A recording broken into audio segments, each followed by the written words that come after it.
Réveil étant très fatigué et épuisé. Nous avons eu beaucoup de communions fraternelles le long de la route, des réunions formidables où nous avons pu saluer les chrétiens de lieu en lieu, partout sur la côte Est et aussi sur la côte Ouest, jusqu'au Canada. Et avec une bonne collaboration entre toutes les églises dénominationnelles, les Assemblées de Dieu, l'Église pentecôtiste unie, l'Église de Dieu, l'Église Foursquare et de nombreuses autres organisations qui ont collaboré, ce qui a donné de grandes réunions. Un grand succès, pour autant que l'on puisse parler aujourd'hui de succès, et peut-être que beaucoup l'appelleraient grand. Par contre, moi, je suis un revivaliste, et le réveil sur le plan national est pratiquement terminé. J'aime voir un réveil où les cœurs sont enflammés, pas une augmentation du nombre des membres, mais un réveil. Notre Seigneur a accompli beaucoup de miracles, guérissant les gens et, bien sûr, plusieurs ont reçu le salut. Maintenant, je suis à la maison pour me reposer pendant quelque temps, et je reprendrai le service dans quelques semaines, si le Seigneur le veut. Et maintenant, ceci s'adresse aux nombreux peuples et aux amis que j'ai dans le monde entier. Ce soir, je voudrais présenter ici au tabernacle, si vous étiez présents, n'importe qui parmi vous, et que vous puissiez voir, les gens ont vraiment chaud dans le tabernacle ce soir. Les gens sont entassés à l'intérieur et tout autour, debout dans les embrasures des portes, dehors, dans les voitures et tout. Et il fait très chaud. Ce sera difficile pour les gens et aussi pour moi. Mais au point où j'en suis, je voudrais maintenant expliquer à quelle étape nous vivons dans le temps par rapport au ministère que le Seigneur m'a donné. Je tenais à enregistrer ceci au tabernacle. C'est quelque chose que j'ai à cœur depuis le printemps dernier, mais j'ai attendu jusqu'à mon retour ici pour pouvoir en faire un enregistrement et vous l'envoyer à vous, peuple du monde. Cela fait environ 32 ans que le Seigneur Jésus, à moins de 150 mètres de l'endroit où je me tiens maintenant, ici à Jeffersonville, à l'angle de la 8e rue et de la rue Penn, le matin où j'ai posé la pierre angulaire de ce tabernacle, alors qu'ici, ce n'était qu'un marais. J'habitais juste en face, ici sur ma gauche. C'était avant que je sois marié. Je vivais avec mon père et ma mère. Le matin où on allait poser la pierre angulaire, le Seigneur Jésus m'a réveillé tôt, vers 6 heures. Je suis resté allongé sur mon lit un bon moment, le cœur plein de joie, en pensant à ce grand moment, car le Seigneur Dieu allait me donner un tabernacle pour y prêcher. Je n'étais alors qu'un jeune homme. Ce jour-là, la jeune fille avec laquelle je sortais, celle qui allait bientôt, l'année suivante, devenir ma femme, devait être avec nous ce jour-là, où nous allions poser la pierre angulaire. Je me rappelle ce matin-là, quand je m'étais réveillé, j'étais couché dans la chambre à l'étage, tout près d'ici, dans la 7e rue. Quelque chose a dit, « Mets-toi debout ». Je me suis levé.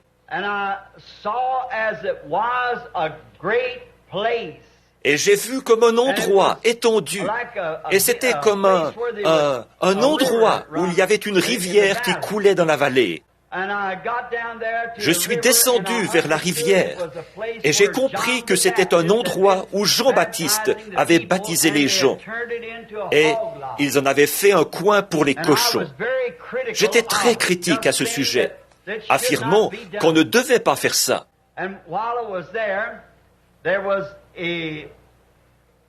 Pendant que je me trouvais là, une voix m'a parlé et m'a élevé, et j'ai vu ce tabernacle à peu près dans l'état où il se trouve en ce moment. Mais il y avait tellement de gens qu'ils étaient tous entassés dans le tabernacle, dans cet état, à peu près comme maintenant. Et j'étais heureux, debout derrière la chaire. Je disais, « Oh Dieu, comme tu es bon de me donner un tabernacle !» À ce moment-là, l'ange du Seigneur m'a parlé et m'a dit, « Mais ceci n'est pas ton tabernacle. » J'ai dit, « Alors, Seigneur, où est mon tabernacle ?» Il m'a de nouveau élevé dans l'esprit et il m'a déposé dans une plantation d'arbres. D'un bout à l'autre de cette plantation, il y avait des rangées d'arbres de 6 ou 9 mètres de haut qui s'étendaient sur un terrain plat. C'étaient, semble-t-il, des arbres fruitiers et ils se trouvaient dans de très grands bacs verts. Ensuite, j'ai remarqué qu'à ma droite et à ma gauche, il y avait un bac vide de chaque côté et j'ai dit, « Qu'en est-il de ceux-ci » Et il a dit, « C'est toi qui dois y planter quelque chose. » J'ai donc arraché une branche de l'arbre à ma droite que j'ai mise dans le bac à droite et une branche à gauche que j'ai mise dans le bac à gauche. Rapidement, elles ont poussé jusqu'au ciel. Et il a dit, « Étends les mains et récolte-en le fruit. » Et dans une main est tombée une grosse pomme jaune, tendre et mûre. Et dans l'autre main est tombée une grosse prune jaune, tendre et mûre. Et il a dit, « Mange-en le fruit, car il est agréable. » Et j'ai mangé de l'un et de l'autre, vraiment délicieux. Vous connaissez la vision, elle est écrite dans l'un des livres, je pense, l'histoire de ma vie où un prophète visite l'Afrique. À ce moment-là, j'ai levé les mains et je poussais des cris, célébrant la gloire de Dieu. Tout à coup, la colonne de feu est descendue au-dessus de la cime de ces arbres. Il y a eu un grondement et des éclairs. Les vents ont soufflé très fort et les feuilles ont commencé à se détacher des arbres. J'ai regardé tout au bout et il y avait là la forme de ce tabernacle-ci, tel qu'il est maintenant. Au fond, à l'endroit où serait la chair, il y avait 3 arbres et ces 3 arbres ont pris la forme de 3 croix. Et j'ai remarqué qu'il y avait des prunes et des pommes, les unes et les autres étaient regroupées en grappes autour de la croix du milieu. J'ai couru très vite, en criant à plein poumon. Je me suis laissé tomber contre cette croix ou à côté de la croix, et j'ai jeté mes bras autour d'elle. Et les vents ont commencé à secouer, à faire tomber les fruits de la croix, et ils tombaient partout sur moi. J'étais vraiment heureux, je me réjouissais. Et il a dit, « Mange-en le fruit, car il est agréable. » Puis, de ce tournoiement de feu est sortie une annonce en ces mots, « La moisson est mûre, et il y a peu d'ouvriers. » Et il a dit, « Maintenant, quand tu reviendras à toi, ou que tu sortiras de ceci, lis 2 Timothée 4. 2 Timothée 4. Et alors, je suis revenu à moi. Je suis resté debout là, me frottant le visage et les mains. À ce moment-là, au coin de la chambre, le soleil brillait. Il était déjà haut. J'avais dû être dans cette vision environ 1 heure ou plus. Et il m'avait été dit, 2 Timothée 4. J'ai vite pris ma Bible et j'ai lu 2 Timothée 4. Alors, c'est ce que j'aimerais lire maintenant.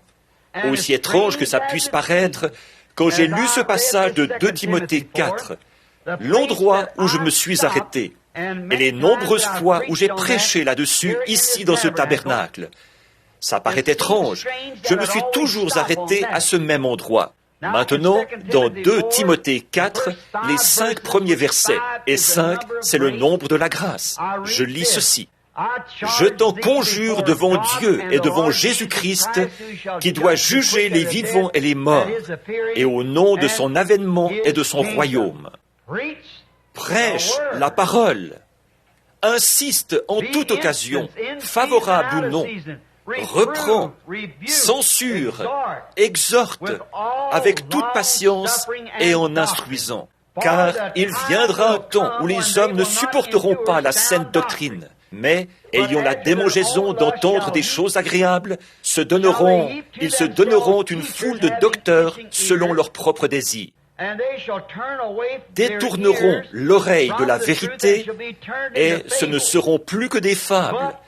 Mais toi, sois sobre en toutes choses, supporte les souffrances et fais l'œuvre d'un évangéliste et remplis bien ton ministère.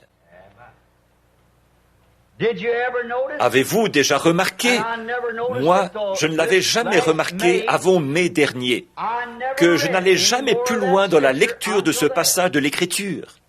C'est tout ce que je n'avais jamais lu, parce qu'il me semblait que ça suffisait. En effet, ça me disait de prêcher la parole et de supporter les souffrances, d'être patient car il allait venir un temps où les gens ne supporteraient pas la saine doctrine.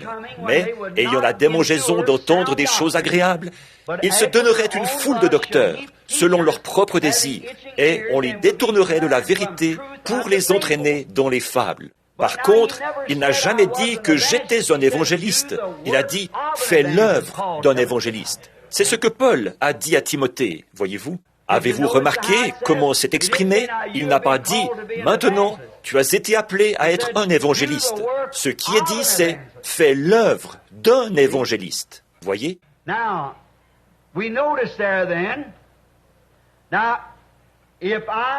Maintenant, ce que nous remarquons là, maintenant, je dirais de tout mon cœur, pour autant que je sache que ceci s'est accompli à la lettre, parfaitement. Et ça s'est passé il y a 30 ans. Et, à ma connaissance, toutes les visions qu'il m'a données se sont accomplies, sauf celle où je dois un changement dans mon ministère, où je dois prier pour les gens dans un petit endroit semblable à une petite pièce sous une tente, ou une grande salle, ou quelque chose comme ça. Il m'a semblé que c'était une tente. Vous vous en souvenez, il y a 2 ou 3 ans, elle s'est presque tout accomplie. Je devais aller au Mexique, et il pleuvrait ce soir-là, et ce qui arriverait là-bas. Et il m'a parlé de mon ministère du premier poule. Vous vous en souvenez, d'attraper un tout petit poisson ou de le manquer. Le deuxième, c'était un petit poisson. Mais ensuite, il m'a dit, au 3e poule, n'échoue pas, vois-tu, et n'en parle pas aux gens. Je cherche toujours à expliquer ce que j'essaye de faire. Il m'a fait savoir qu'il ne faut pas dire aux gens ce qu'on fait. Il faut simplement faire ce qu'il me dit de faire et laisser ça comme ça. Voyez? Mais je suis ce genre de personne-là, je n'ai pas de secret. Alors, je dis tout ce que je sais. Donc, c'est une nature, je suppose. Mais alors, j'aime les gens, et je veux tellement que les gens soient sauvés que j'essaye de leur dire tout ce que je sais. À moins, bien sûr, que ce soit quelque chose qu'il m'a dit de ne pas dire, pour qu'ils ne manquent pas de le voir. Voyez, je veux qu'ils le voient si clairement qu'il ne puisse pas y avoir d'erreur. Donc, ça s'est accompli parfaitement. Maintenant, souvenez-vous, l'ordre, c'était, si nous examinons ça un instant, je te conjure devant Dieu et devant le Seigneur Jésus-Christ, qui doit juger les vivants et les morts à son avènement dans son royaume. Voyez, juger, je te conjure devant Dieu et devant Christ de prêcher la parole. Et je vous le certifie jusqu'à ce soir, pour autant que je sache, je n'ai jamais prêché autre chose que la parole, voyez-vous, et je m'en suis tenu strictement à elle. Il y a eu beaucoup de difficultés. J'ai subi beaucoup de persécutions et beaucoup d'épreuves. J'ai dû me séparer de bien des amis qui m'étaient chers, précisément à cause de cette déclaration. Prêche la parole.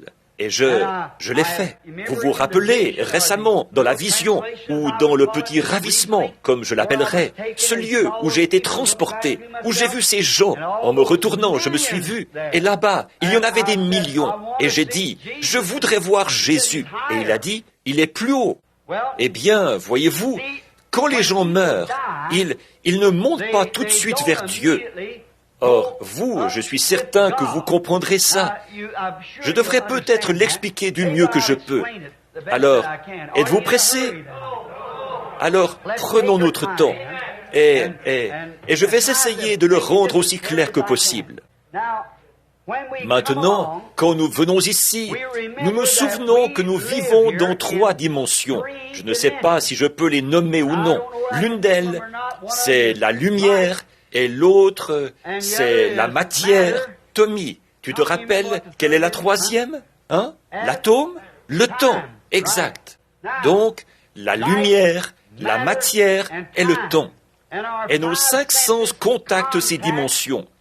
Notre vue contacte la lumière, notre toucher contacte la matière, et ainsi de suite. Bon, mais par la science, nous avons contact avec la 4e dimension, pour ainsi dire. En effet, en ce moment, des images sont en train de traverser ce bâtiment, des voix de la radio, des images de la télévision que nos sens n'arrivent pas à contacter. Mais pourtant, au moyen d'un tube ou d'un dispositif à cristal, on arrive à capter ces ondes dans l'espace et à les manifester. Donc, vous voyez, dans ce bâtiment même, en ce moment, il y a des actions de gens en direct, dans l'air, des voix en direct. Elles sont ici, nous le savons. Elles sont absolument la vérité. Et tout ce qu'on fait, c'est de les capter avec. Je ne comprends pas le mécanisme de ces choses que la science a inventées. Mais nous savons que cela nous prouve qu'il y a une 4e dimension. Maintenant, la 5e dimension, c'est l'endroit où va le pécheur, l'incroyant, quand il meurt. La 5e dimension est en quelque sorte, la dimension horrible. Or, cet homme, et quand un chrétien meurt, il va dans la 6e dimension, et Dieu, lui, se trouve dans la 7e dimension. Alors, vous voyez, le chrétien, quand il meurt, il va sous l'autel de Dieu, directement dans la présence de Dieu, sous l'autel, et il est dans le repos. Pour simplifier, quand un homme fait un cauchemar, il n'est pas complètement endormi, il n'est pas non plus réveillé. Il se trouve entre le sommeil et l'état de veille. Et c'est ce qui provoque chez lui d'horribles tremblements et des cris. C'est parce qu'il n'est pas endormi et qu'il n'est pas réveillé. Ça, c'est pour montrer où va un homme quand il meurt, non converti. Il a vécu le temps qui lui était alloué sur la terre. Il est mort. Et il ne peut pas aller dans la présence de Dieu, parce que sans le sang, il n'est pas digne d'y aller. Il est prisonnier. Il ne peut pas revenir sur terre, parce que son temps ici sur terre est terminé. Alors, il est prisonnier entre les deux. Il est en plein cauchemar, voyez. Il ne peut pas aller se reposer dans la présence de Dieu. Et il ne peut pas revenir sur terre, parce que son temps est écoulé. Il est en plein cauchemar. Et il reste là jusqu'au jour du jugement. Une situation horrible, voyez-vous. Maintenant, dans cette vision, je crois que j'ai été ravi jusqu'à cette 6e dimension. Je regardais en arrière, ici-bas, je pouvais voir en arrière. Voyez-vous, la vue, en fait, ce n'est pas de voir avec les yeux. Ça, c'est terrestre. Mais la vue, c'est quelque chose de plus grand que la vue qu'eux ont là-bas. Ce qu'ils contactent va bien au-delà de tout contact possible avec nos sens naturels. Il y a quelque temps, j'expliquais ça. J'avais regardé un film à la télévision où ils avaient fait descendre un homme dans l'océan. Je pense que c'était à 3000 mètres ou 1500 mètres de profondeur. Et ils projetaient là des faisceaux lumineux. Ils montraient la vie marine. Des poissons se sont approchés, des créatures horribles à voir. Là, au fond, il fait nuit. C'est noir comme de l'encre. Leur nez était phosphorescent. Ils n'avaient pas d'yeux. Or, comme ils doivent se nourrir, on aurait dit que pour trouver leur nourriture, ils étaient guidés par un autre sens. Pas la vue, parce qu'ils n'avaient pas Dieu. Ils ne pourraient pas les utiliser là au fond. Mais ils étaient guidés par un autre sens, qui leur permettait d'entrer en contact avec leur nourriture. Je me suis dit, si je pouvais avoir le contrôle de ce petit poisson par mon sens de la vue, je réussirais certainement beaucoup mieux à lui fournir sa nourriture et à le conduire à différents endroits. Mon sens de la vue étant bien supérieur à ce radar qu'il utilise pour entrer en contact. Voyez, je me suis dit, si seulement je pouvais le conduire. Alors la pensée m'est venue. Si seulement je pouvais m'abandonner à Dieu. Oh, combien supérieurs sont la vue et les sens de Dieu. Lui, qui pourrait nous guider bien mieux que les choses que nous voyons. Parce que la foi qui nous fournit est la démonstration des choses que nous ne voyons pas avec nos yeux. De plus, ce petit poisson, comme il ne pourrait jamais venir à la surface comme les autres poissons, parce qu'il est pressurisé. Si vous le faisiez monter, il exploserait. Nous non plus, nous ne pouvons pas monter plus haut sans exploser. Nous sommes pressurisés pour l'endroit où nous vivons. Mais maintenant, si jamais ce petit poisson pouvait monter ici et être moi, voudrait-il redevenir ce petit poisson qui vit là au fond où il fait nuit noire? Plus jamais il ne voudrait être un poisson, Parce que là, il est d'une espèce supérieure à celle du poisson. Il est un homme. Ses sens sont supérieurs. Sa compréhension est supérieure. Son intelligence est suprême. Alors, multipliez ça par 10 millions. Et vous obtiendrez ce qui se produit quand vous passez de ceci à la présence de Dieu là-bas, où l'être humain est tellement plus avancé que ce que nous sommes ici. Vous n'auriez plus jamais envie d'être un être humain comme ceci, dans cette maison de pestiférés d'ici-bas, où habite la maladie et la corruption. C'est ce qu'il y a eu dans mon cœur, ce qui a fait que, pendant ces 30 ans, j'ai essayé de prêcher l'Évangile partout dans le monde, pour dire aux gens qu'il y a un ciel à atteindre et qu'il y a un enfer à éviter, qu'il y a un Dieu qui vous aime, une puissance rédemptrice, prête à vous relever dès que vous êtes prêt à la recevoir. C'est pareil à un homme qui est en train de se noyer, alors qu'une corde pond là. Il se dit, eh bien, avec cette corde, je pourrais me hisser hors de l'eau, mais je ne suis pas digne de saisir la corde. C'est précisément dans ce but que cette corde a été placée là, afin que vous vous en serviez pour vous hisser hors de là. C'est pour cette raison que Jésus-Christ est mort, dans le but même de sauver les pécheurs. Et il a fait pondre la corde de la vie éternelle, qui va passer ce soir même au-dessus de la tête de chaque pécheur ici. Elle est surmontée d'un écriteau de bienvenue. Viens, sors de là. Si vous en avez le désir, les préparatifs ont été faits. Or, quand j'ai vu ce lieu et l'état dans lequel ces gens étaient, et combien cela dépassait tout ce que ce monde pourrait imaginer, c'était glorieux. Il ne pouvait pas y avoir de péché là-bas, ni la mort, ni rien ne pouvait entrer dans ce lieu. Et les hommes et les femmes n'étaient pas différents, sauf qu'ils n'avaient plus de glandes sexuelles. Il ne pouvait plus jamais y avoir d'adultère ni rien d'autre. Mais la femme avait toujours la silhouette d'une femme, et l'homme celle d'un homme. Et ils seront comme ça pour toujours. En effet, quand Dieu... Bon, ceci pourrait être bon pour certains d'entre vous, les jeunes de l'école secondaire, où on vous inculque là ces bêtises à propos de l'évolution. Or, je crois à l'évolution, mais pas selon laquelle l'homme aurait évolué à partir d'une espèce inférieure. Leur propre théorie se retourne contre eux quand ils essayent d'hybrider quelque chose. Alors, ça ne peut pas se reproduire à son tour. Donc, vous voyez, ça s'est retourné contre eux. Eh bien, je crois que lorsque Dieu a commencé à baigner la terre, peut-être bien qu'effectivement, ce qu'il a fait apparaître en premier, c'était la méduse, puis la grenouille, et ainsi de suite. Mais vous voyez, ça se rapprochait de plus en plus de l'image de l'homme, et l'homme était un reflet de Dieu. C'est pour ça que l'herbe a évolué. Peut-être qu'il y a eu l'herbe. Après l'herbe, les fleurs. Après les fleurs, les arbustes. Après les arbustes, les arbres. Pourquoi? C'est une image de l'arbre de vie qui se trouve de l'autre côté.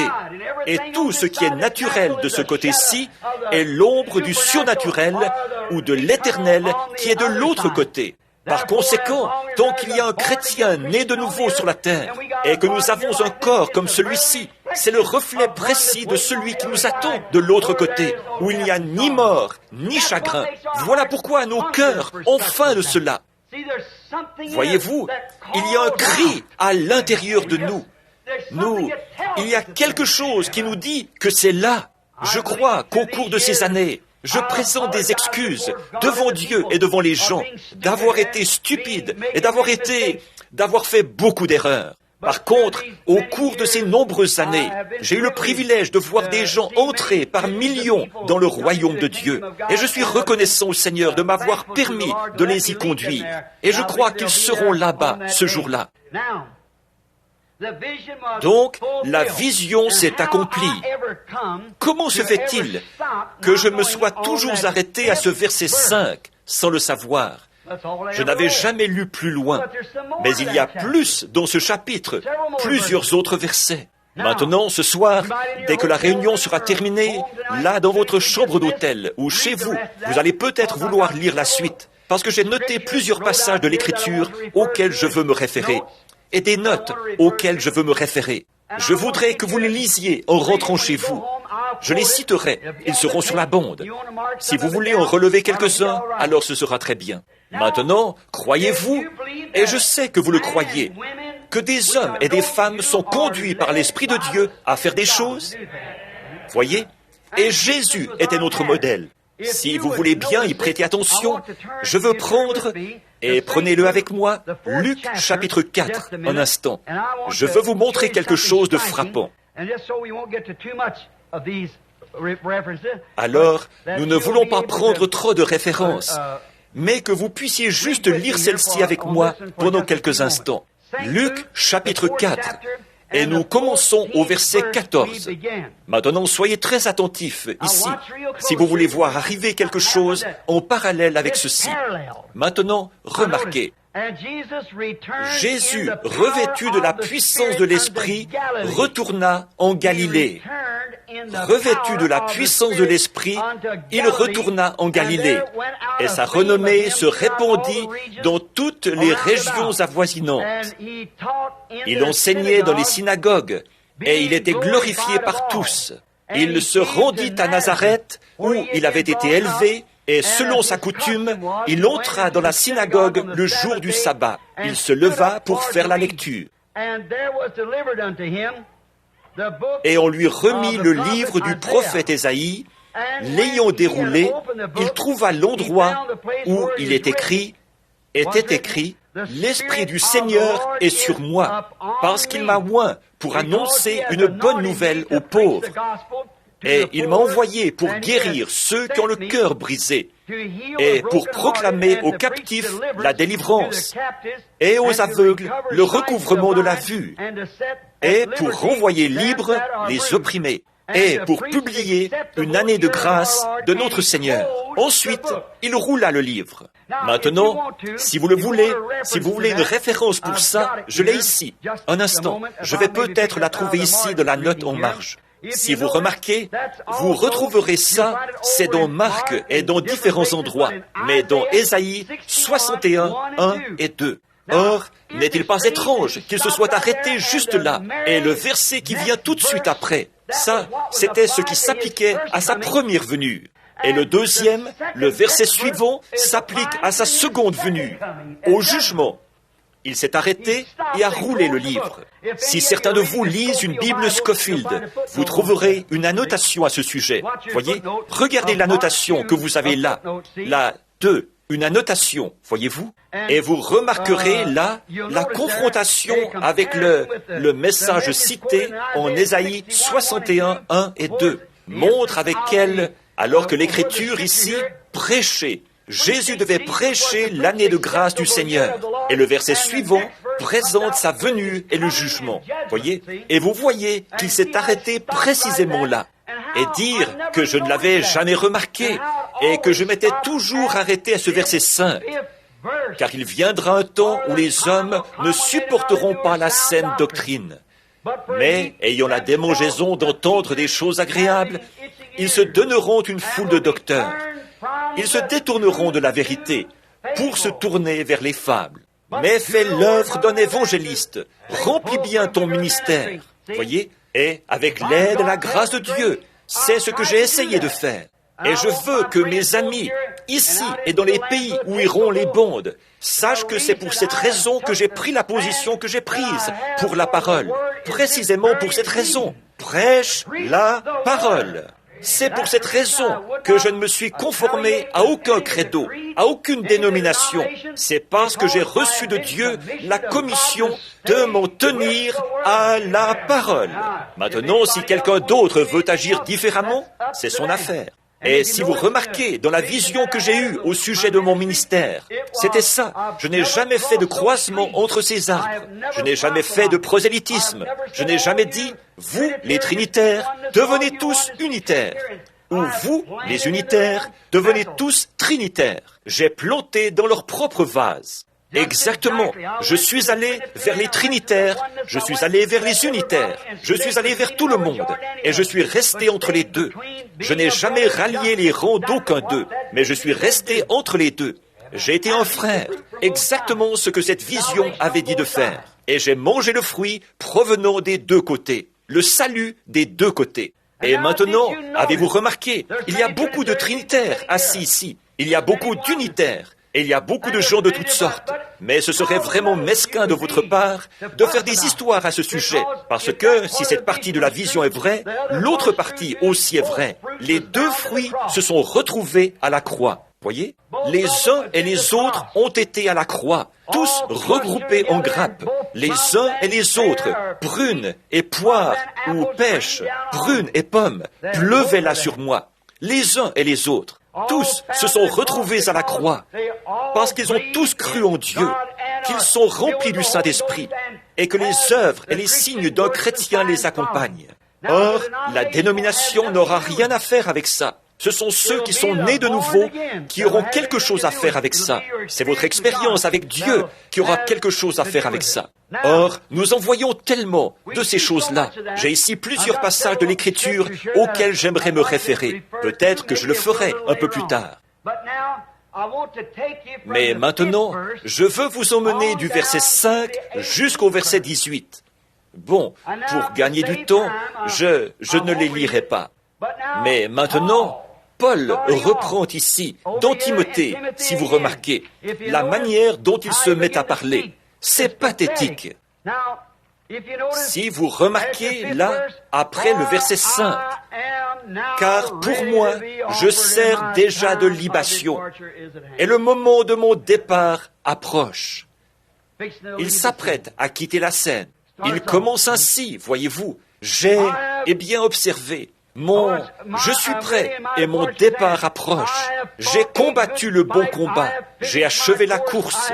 J'ai gardé la foi. Désormais, la couronne de justice m'est réservée. Le Seigneur, le juste juge, me la donnera dans ce jour-là. Et non seulement à moi, seulement, mais encore tous ceux qui auront aimé son avènement. »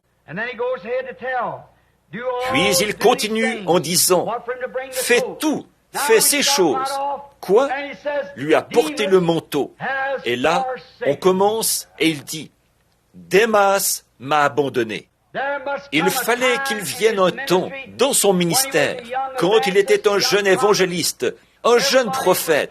Tout le monde était pour lui. Mais maintenant, vous remarquerez qu'ici, plus loin, il dit, « Tous m'ont abandonné. » À cause de quoi? La parole. À un moment donné, Jésus, le jeune prophète de Galilée, lui aussi, il est venu un temps où il a été abandonné. Tous les hommes qui s'en tiennent à la parole de Dieu en arrivent là. Ils sont abandonnés par le monde et par le monde religieux. Un jour, Jésus a nourri 5000 personnes et on a ramassé des corbeilles pleines, des morceaux qui restaient, des 5 pains et des 2 poissons. Et dès le lendemain, je crois, il a commencé à leur présenter avec fermeté la parole. Et tous ont commencé à le quitter. Il a tourné les yeux vers les disciples et il a dit, « Et vous, ne voulez-vous pas aussi vous en aller ?» Même 70 des ministres qu'il avait lui-même ordonnés l'ont quitté. Et il a dit, « Et vous, ne voulez-vous pas aussi vous en aller ?»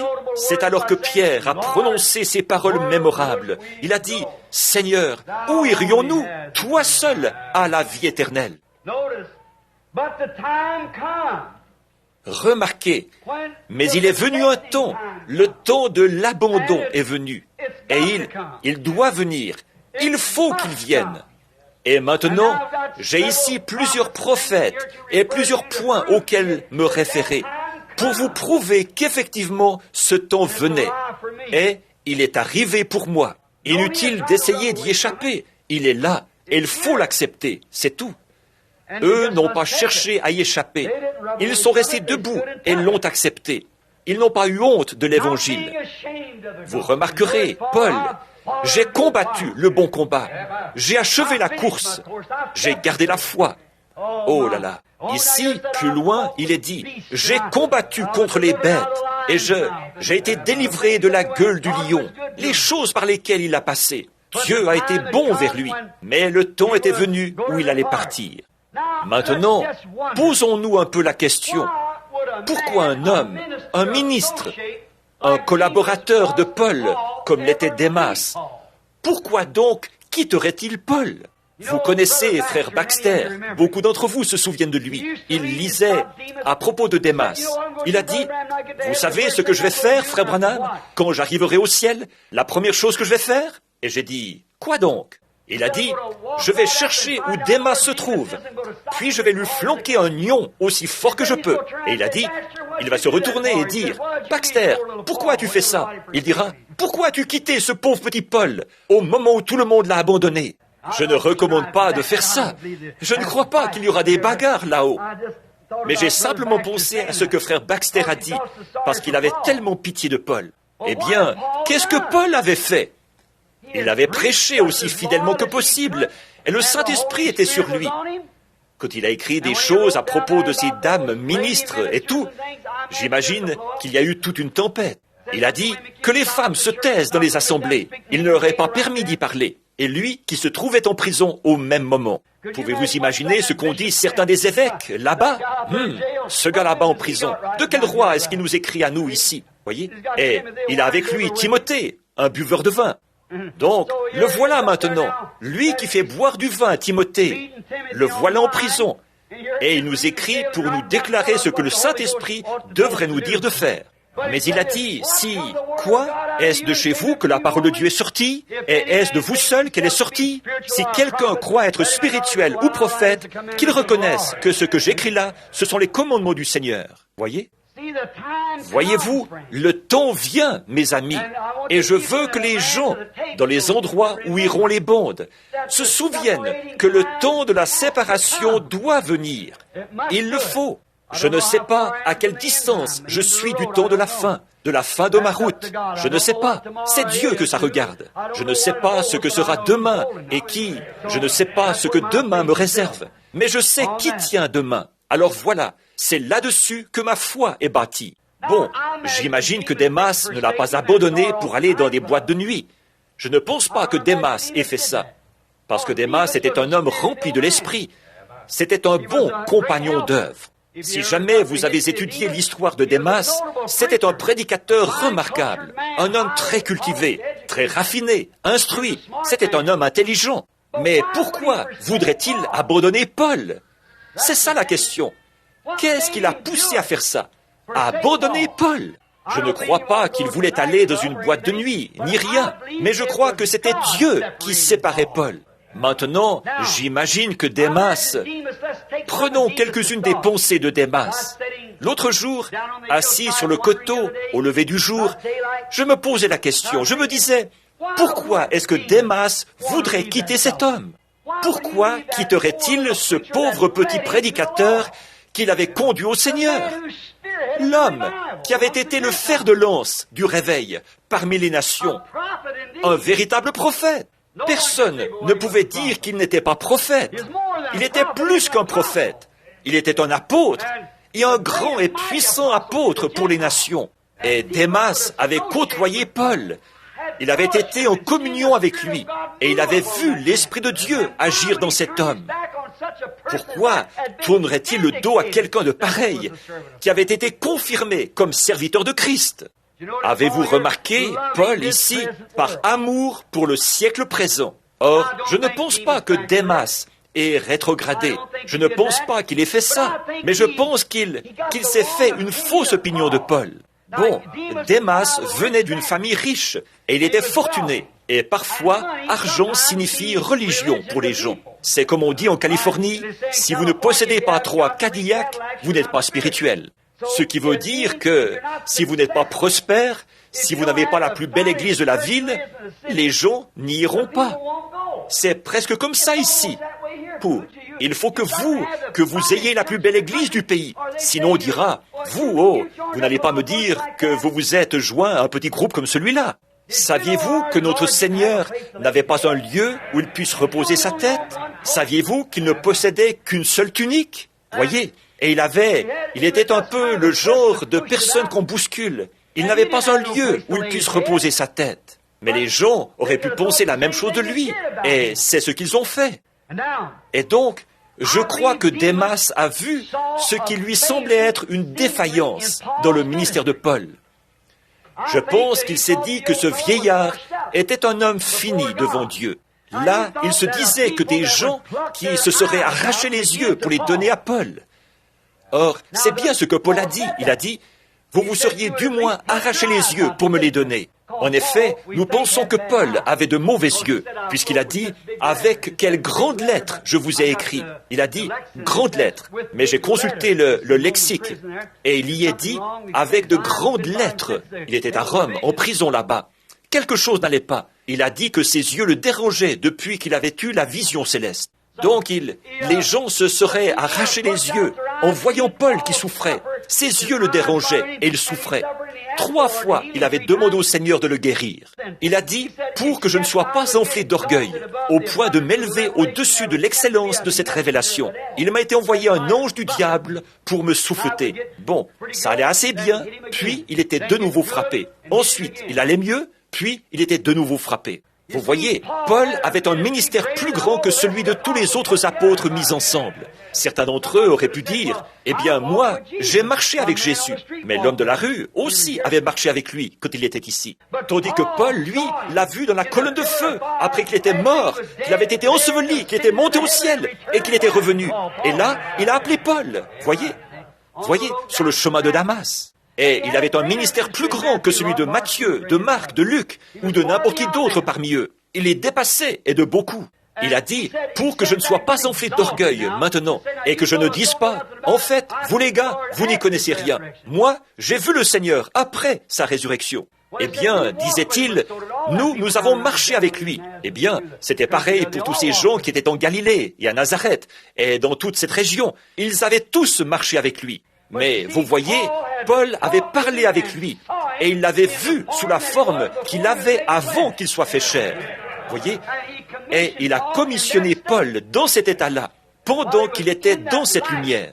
Il a commissionné Paul, et Paul l'avait vu. Il a dit, pour que je ne sois pas enflé d'orgueil, que je ne me sente pas un peu supérieur à certains d'entre vous, les frères. Il m'a été donné un ange du diable qui le rabaissait. Il a dit, 3 fois, j'ai supplié le Seigneur de l'éloigner de moi. Et il a dit, Saul, ou Paul, ma grâce te suffit. Alors Paul a dit, je me glorifierai de mes infirmités, car quand je suis faible, c'est alors que je suis fort. Voyez-vous, je m'en glorifierai. Maintenant, avez-vous remarqué? Un homme dont le ministère était plus grand que celui de tous ceux qui avaient été sur le champ de travail. Paul, le plus grand ministère de tous, lui qui avait vu Jésus dans une colonne de feu, qui avait été commissionné par lui pour faire ce qu'il faisait, qui était confirmé par le même Dieu, par la même puissance, avec des signes et des prodiges incontestables. Et il était si pauvre qu'il n'avait qu'un seul manteau, alors qu'il prêchait à un groupe de gens qui se seraient arrachés les yeux, et certains d'entre eux étaient millionnaires. Pourtant, Paul n'avait qu'un manteau. Il a dit, apporte ce manteau. Il commence à faire froid ici. Il se trouvait dans une région montagneuse. Il n'avait qu'un seul manteau. Et pour Démas, qui était un homme estimé, un homme de grand calibre, cultivé, instruit, un homme riche, qui avait beaucoup de vêtements de rechange. Ce gars-là, il y avait quelque chose qui n'allait pas chez lui. Lui, qui avait tellement d'amis, qui était prêt à s'arracher les yeux pour les lui donner, et pourtant si pauvre qu'il n'avait qu'un seul manteau. Il y avait quelque chose qui n'allait pas chez Paul. Oh, vous savez, cet esprit ne quitte pas le monde. On a encore ça aujourd'hui. L'argent n'est pas Dieu. Il n'y a qu'un seul Dieu. Voyez? Mais les gens pensent que, parce que vous avez un grand ministère, vous devriez posséder tout ceci, et toutes ces choses imposantes, de grandes écoles, et de grands ceci et cela. Dieu n'a rien à voir dans ces choses-là. Ou, du moins, c'est mon avis. Dieu traite avec l'individu. Il ne nous a jamais mandatés à les faire de telles choses. Mais Paul, qui n'avait qu'un manteau, et là, il dit à Timothée de le lui apporter parce qu'il commençait à faire froid là-bas. Un homme qui avait un ministère, Paul, lui qui avait prêché à des dizaines de milliers de personnes, avec un ministère qui pouvait accomplir toutes sortes de miracles, lui qui avait vu Jésus dans une colonne de feu et qui avait été commissionné par lui, et pourtant, il ne possédait qu'un seul manteau. Démas a dit, un gars comme ça, et il s'est détourné de lui. Or, quand il prêchait là-bas, du côté de Troas, nous voyons qu'il y avait là un homme qui était forgeron. Et c'était une canaille. Il haïssait le christianisme. Il a fait à Paul tout ce qu'il pouvait lui faire. Il l'a fait jeter en prison. Et tout, Paul a même mis Timothée en garde précisément à ce sujet. Et il l'œille sur ce type-là. Et voici Démas. Oh Dieu, fais que les gens l'entendent. Voici Démas, près d'un homme qui avait frappé un homme d'aveuglement pour avoir argumenté avec lui. Maintenant, vous, les prédicateurs de l'Église du Christ, revêtez-vous du manteau maintenant. L'un d'entre eux m'a dit une fois, il a dit, « Frappez-moi d'aveuglement, frappez-moi d'aveuglement. Vous avez le Saint-Esprit, frappez-moi d'aveuglement. » J'ai dit, « Vous êtes déjà aveugle. » Voyez ? Or, pourquoi Paul n'a-t-il pas frappé ce forgeron d'aveuglement? L'esprit qui est sur les gens qui pensent ça, c'est le même que celui qui était sur Démas. Un homme qui avait pu frapper un homme d'aveuglement pour avoir argumenté avec lui. Et le voilà qui laisse un forgeron gâcher son ministère dans la ville. Sans doute que Démas a dit, c'est un homme fini. Il a perdu tous ses dons. Il a perdu ses dons de frapper d'aveuglement. Vous le voyez, n'est-ce pas, que cet esprit est toujours vivant? Ils disent, vous êtes un homme fini, frère. Oh, ça passe tout simplement au-dessus de la tête des gens. Ils ne saisissent pas. Un point, c'est tout. Voyez, ils ne voient tout simplement pas. Voyez, ils ne comprennent pas. Or, Démas, il n'avait pas frappé cet homme d'aveuglement parce qu'il le voulait. Jésus n'a-t-il pas dit, « Je ne fais rien que le Père ne m'ait montré premièrement » Ne vous ai-je pas dit il y a des années, quand ma propre mère était sur son lit de mort, et qu'elle me disait, « Bill, qu'est-ce qui va m'arriver ?» Je n'ai rien pu dire avant que Dieu me le dise premièrement. Et c'est exactement ce qui est arrivé. L'homme ne peut pas. L'homme est un raté dès le départ. Il n'est qu'un intermédiaire dont Dieu se sert pour agir. Et Dieu agit selon sa propre volonté. Mais quand vous voyez ces gens super sensationnels, qui ont toujours ceci, cela et autre chose, vaut mieux vous tenir éloigné de ça. Voyez, Jésus lui-même n'a pas fait ça. Il a dit, j'agis seulement quand le Père agit. Il me montre ce qu'il faut faire, et alors je le fais. Je ne peux pas faire autre, agir autrement que ça. Et là, Démas voyait Paul, un homme qui avait un tel ministère, et pourtant qui était si pauvre qu'il ne possédait qu'un seul manteau. Et il voulait que Timothée le lui apporte. Un seul manteau. Mais Paul a donné l'exemple, comme Christ, qui n'avait qu'une seule tunique. Alors, pourquoi les richesses et l'abondance d'argent et toutes ces choses ont-elles tant d'importance pour les gens aujourd'hui? Maintenant, remarquez, il avait une telle puissance que si quelqu'un s'opposait à ce qu'il prêchait, il pouvait se retourner et dire « Tu seras aveugle pour un temps ». Et cet homme devenait aveugle. Et là se trouvait un forgeron qui lui en avait fait 10 fois plus que cet homme. Et pourtant, il s'en est tiré. Démas a dû penser, eh bien, tu vois, ce vieillard est un homme fini maintenant. Il a perdu son ministère. Non, non, il n'avait pas perdu son ministère, pas du tout. Dieu ne fait pas ce genre de choses-là. Dieu ne donne pas pour reprendre ensuite.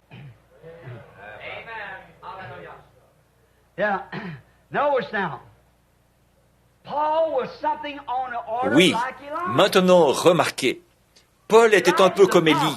Élie le prophète est monté sur la montagne, commissionné par Dieu, et il a réclamé que le feu descende du ciel, et il est descendu. Et il a réclamé de l'eau, et elle est venue. Puis, il a donné un ordre selon le message de Dieu, et il a tué 400 sacrificateurs. Il leur a coupé la tête et les a fait rouler jusqu'au pied de la colline. Par la suite, il s'est enfui parce qu'une femme l'avait menacé. Une petite hypocrite, ou elle était une incrédule, Jézabel. Cette petite femme-là, qui, elle seule, était à la base de tout ça, c'est elle qui était la cause de tout ça. On se serait attendu à ce qu'il lui règle son compte, à elle d'abord. Mais Dieu a sa manière de faire les choses, et ses serviteurs ne peuvent qu'agir selon elle, s'ils agissent selon la volonté de Dieu. Ne voyez-vous pas, mes amis, vous devez procéder selon la manière de procéder de Dieu. Combien de fois je me suis réuni avec des frères, et combien j'aimerais m'avancer vers eux, leur serrer la main et dire, « Frère, ça ne fait rien, continuons simplement à être frères. Comment puis-je le faire et rester fidèle à ma commission? Prêche la parole. Je ne veux pas faire ça. » Je me suis trouvé parmi des ministres qui disaient, « Frère Branham, ma tante est ici. Je sais que vous êtes un prophète envoyé de Dieu. Allez lui redonner la vue. » Si seulement je pouvais le faire, je le ferais. Je ne peux pas le faire tant qu'il ne me le dit pas. Voyez, personne ne pourrait le faire. Élie ne pouvait pas le faire. Personne d'autre ne le pouvait.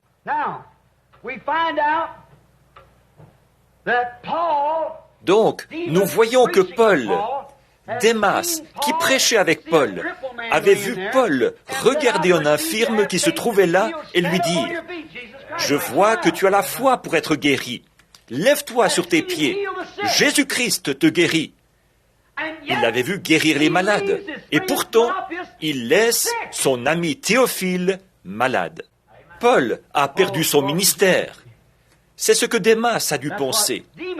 Pourquoi n'est-il pas, s'il a un don de guérison, pourquoi n'est-il pas allé là-bas guérir son copain qu'il a soutenu si fidèlement? Il a dit, je l'ai laissé là-bas malade. Et je n'ai pas de manteau. Je voudrais que tu m'apportes ce manteau. Et garde-toi de ce forgeron. Il a gâché la réunion là-bas, en ville. J'ai été obligé de quitter la ville. Il m'a fait mettre en prison.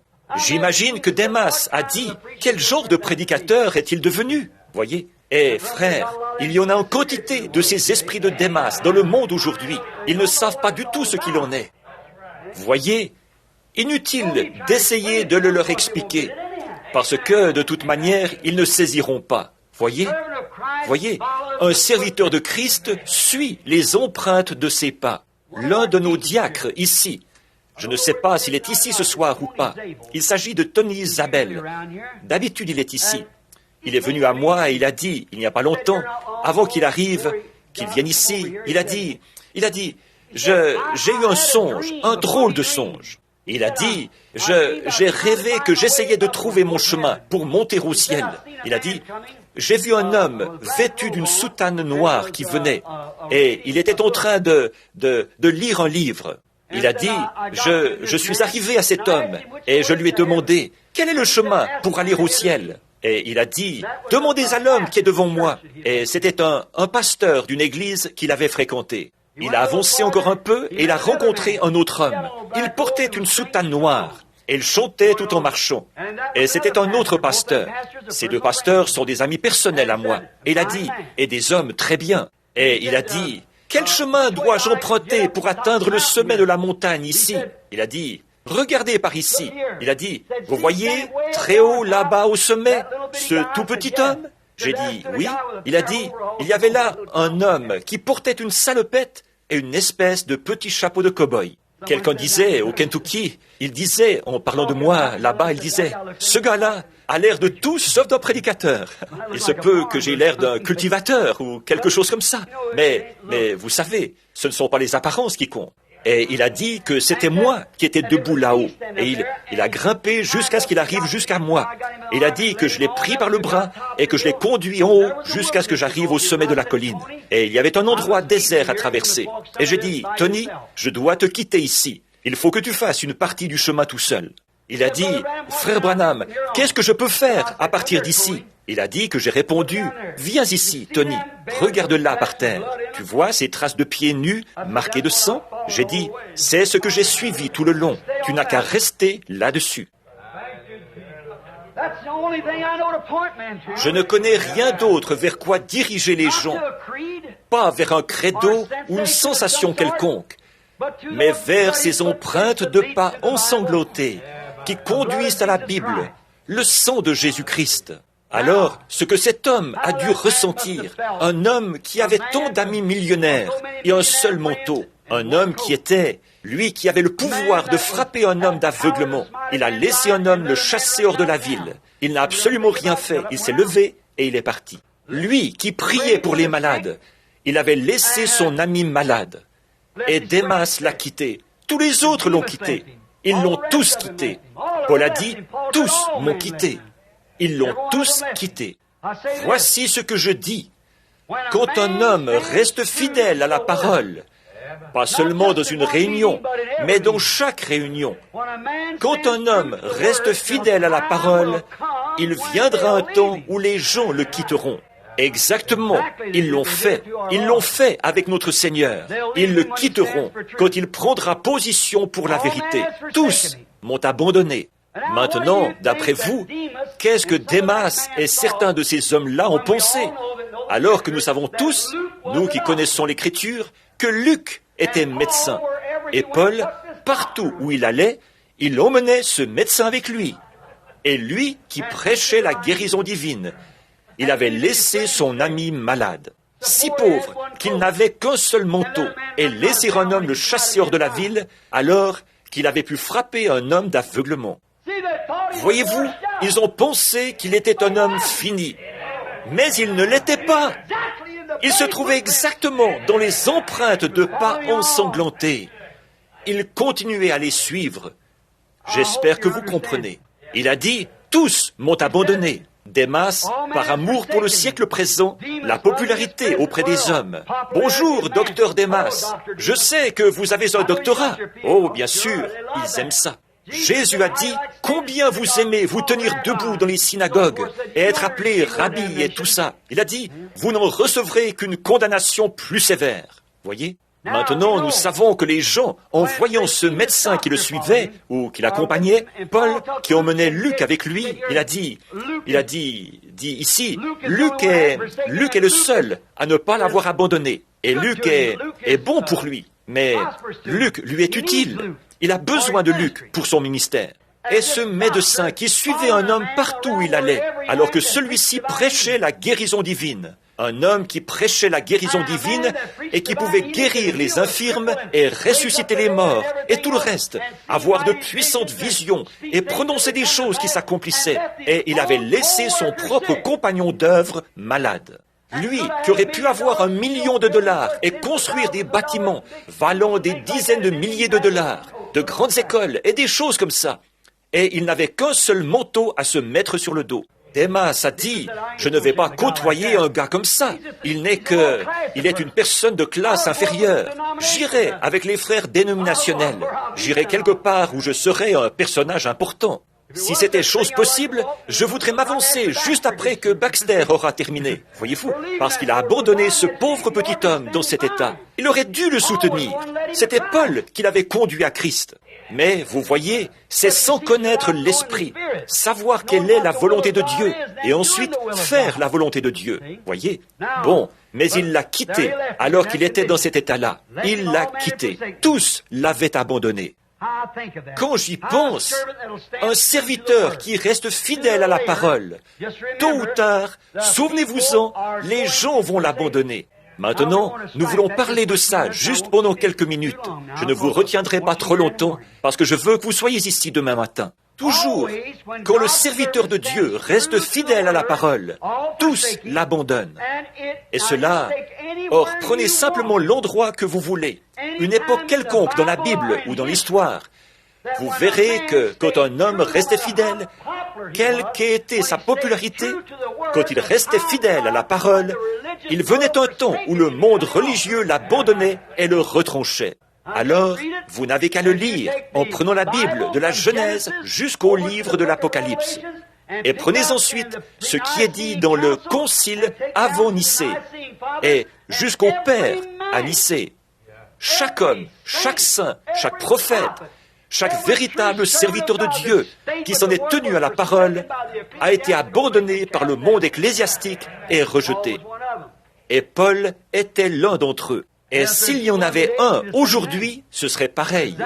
C'est l'exacte vérité. Vous devez en arriver là. Ça doit arriver. Les gens pensent qu'un homme qui a un tel ministère devrait tenir le monde entier sous son emprise. Il le devrait, mais ils ne veulent pas venir sous son emprise. Voyez ? Et un homme comme ça ne mettrait pas le ministère, le monde, sous son emprise. Il le mettrait sous l'emprise de son maître, parce qu'il n'est pas ici pour se représenter lui-même, il représente son maître. Vous savez, les hommes cherchent à recevoir des honneurs les uns des autres. Ils s'honorent les uns les autres. Et, en faisant ça, ils déshonorent Dieu. Voyez, nous cherchons à élever des gens parmi nous, alors qu'il n'y a pas de gens élevés et de petites gens parmi nous. Nous sommes tous de petites gens. Il n'y en a qu'un qui est grand parmi nous. C'est notre Seigneur. Voyez, nous élevons notre organisation tellement plus haut que Dieu. La grande Église sainte de ceci, cela ou autre chose. Les grands évêques saints, et ainsi de suite. Il n'en est rien. Ça, c'est l'honneur des hommes. Il n'y en a qu'un qui est saint, c'est Dieu. Et le Saint-Esprit, qui est Dieu, est parmi nous. Ce n'est pas nous qui sommes saints, c'est le Saint-Esprit qui est en nous. Ce n'est pas quand nous voyons des choses s'accomplir, ce n'est pas nous qui les accomplissons, c'est le Saint-Esprit. Jésus a dit, ce n'est pas moi qui fais les œuvres, c'est mon Père. Il demeure en moi, et c'est lui qui fait les œuvres. Ce n'est donc pas lui qui les fait. Très bien, mais nous voyons ces serviteurs véritables au fil du temps. Maintenant, voici le point que je veux traiter pendant quelques instants. Or, c'est généralement dans un temps comme celui-ci, quand un homme est resté fidèle à la parole et que tous l'ont abandonné.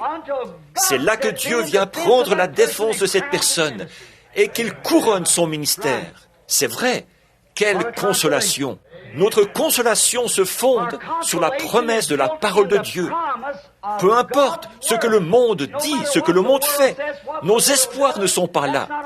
Ils ne sont pas fondés sur ce que le monde fait. Je trouve ce cantique si joli. Je voudrais pouvoir chanter. J'aurais toujours voulu chanter. Voyez? Ceux qui s'attendent au Seigneur renouvelleront leur force. Ils prendront leur vol comme les aigles. Ils courront sans se lasser, marcheront sans s'épuiser. Seigneur, enseigne-moi la patience.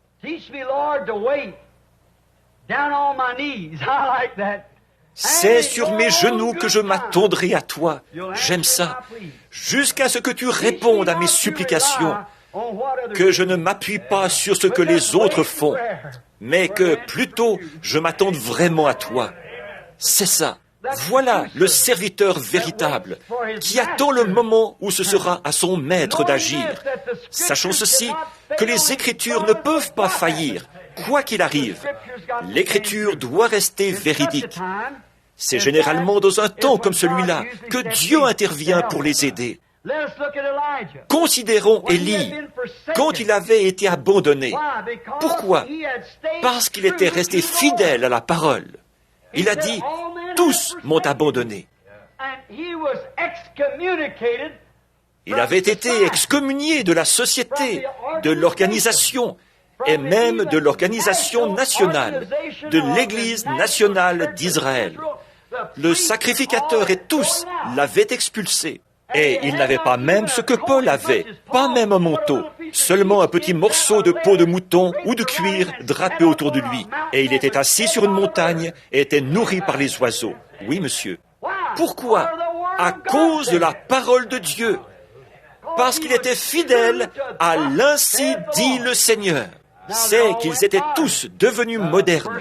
La première dame du pays, Jézabel, avait lancé toutes les modes et toutes ces choses. Et les sacrificateurs avaient cédé à ça et tout. Et tous les prédicateurs et tout, ils avaient collaboré à cette chose. Mais pas Élie.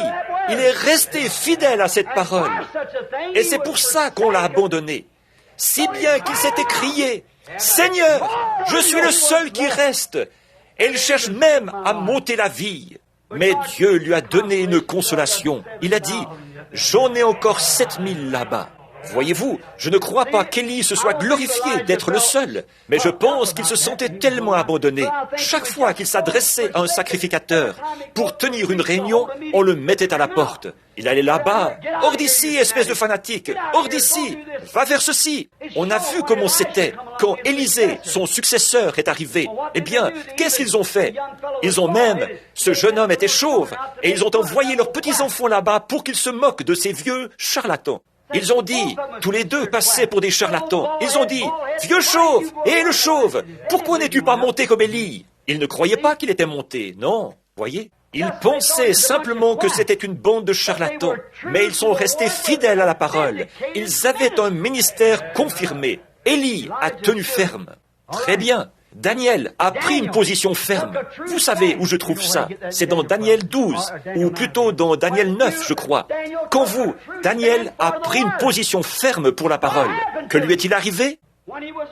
Au moment où il était le bras droit du roi, il a quand même pris une position ferme pour la parole. Et il a été excommunié et jeté dans une fosse aux lions. Un homme de Dieu qui restait fidèle à la parole. Les jeunes Hébreux sont restés fidèles à la parole, malgré la proclamation du roi qui disait que quiconque ne se prosternera pas devant cette statue lorsqu'on jouera du psalterion et qu'on fera retentir les trompettes et tout, quiconque ne se prosternera pas devant notre statue sera jeté dans la fournaise ardente. Et ils ont tourné le dos à cette statue. Et sans tenir compte du fait qu'ils allaient devenir très impopulaires, sans tenir compte du fait qu'ils allaient être carrément excommuniés de la société, ils sont restés fidèles à la parole. J'aime ça. Jacob, en voilà un autre. Il était resté longtemps loin de chez lui et il avait un appel. Il devait rentrer chez lui, aller voir les siens. Il était en chemin, fidèle à son appel, fidèle à la ligne de conduite qu'il avait reçue. Les choses allaient bien pour lui là-bas, mais Dieu s'était mis à traiter avec lui pour qu'il rentre chez lui. Alors qu'il était en route pour rentrer, il s'est retrouvé confronté à deux situations difficiles. Sa femme et ses enfants de ce côté-ci, et Ésaü, son frère haï, qui marchait à sa rencontre avec une armée. Il s'était arrêté au petit torrent, au torrent de Péniel, et il se tenait là. Quelle situation! Ésaü, qui le haïssait, marchait à sa rencontre avec une armée. Et ici, se trouvait sa femme, ses deux femmes avec les enfants, tous de ce côté du torrent. Et il se trouvait là, dans une situation difficile. Pourquoi? Parce que s'il était resté dans son propre pays, les choses se seraient bien passées pour lui. Mais il avait un appel. La parole de Dieu l'avait appelé à rentrer dans sa patrie. Alléluia! Que Dieu bénisse un tel homme. Et il y a eu tout un changement en lui. Oui, monsieur. Jésus, fidèle à la parole du Père. Je fais seulement ce que dit le Père. Il est écrit, l'homme ne vivra pas de pain seulement, mais de toute parole qui sort de la bouche de Dieu. Jésus, à jamais fidèle à cette parole. Il est venu un temps où il a perdu tous les amis qu'il avait. Ils l'ont tous abandonné et s'en sont allés. Tous. Et les gens l'ont vu bafouer, tourner en dérision. Ils ont perdu confiance en lui. Comment est-ce possible? Un homme qui a pu parler à un mort, qui était dans le tombeau et le ressusciter. Comment est-ce possible? Un homme qui a pu prédire des événements avec précision, sans jamais faillir. Et il est là, dans le prétoire, le visage en sang, parce qu'on lui a arraché la barbe, tout barbouillé par les crachats de soldats ivres qui dégoulinent sur son visage, sa tête entourée d'un morceau d'étoffe, et on le frappe sur la tête avec un bout de bois, en disant « Prophétise, dis-nous qui t'a frappé, et nous croirons. » Eh bien, les disciples sont simplement partis en disant « Ah !» Vous voyez, ils oublient si vite ce que Dieu a fait. Moïse, au bord de la mer Rouge, il a dit, debout là, il a dit, Dieu a fait 10 miracles exceptionnels. Êtes-vous encore délinquant à tel point que vous ne savez pas qu'il est toujours Dieu? Il était allé là-bas et il avait frappé les terres. Il avait fait tomber une malédiction sur les terres. Il avait fait venir des grenouilles, des puces, des mouches et tout. Et un souffle puissant qui avait tué tous les premiers-nés. Alors que l'ange de la mort traversait le pays. Et malgré tout ça, ces gens ne voulaient pas le suivre à la mer Rouge. Si vite, dès que votre popularité, quand ils ont vu ces grandes lances étincelantes, des 100 000 hommes qui approchaient comme ça, ou peut-être, 1 million d'hommes qui approchaient, avec le grondement des chars et la poussière qui volait, ils ont tout simplement abandonné la partie et se sont retirés. Moïse, nous aurions dû mourir là-bas, voyez ? Dieu a dit qu'il les avait laissés mourir dans le désert à cause de leur incrédulité. Moïse, ton ministère est fini. Voilà, tu n'existes plus. Voyez-vous, ils ne comprennent pas, ils ne saisissent pas.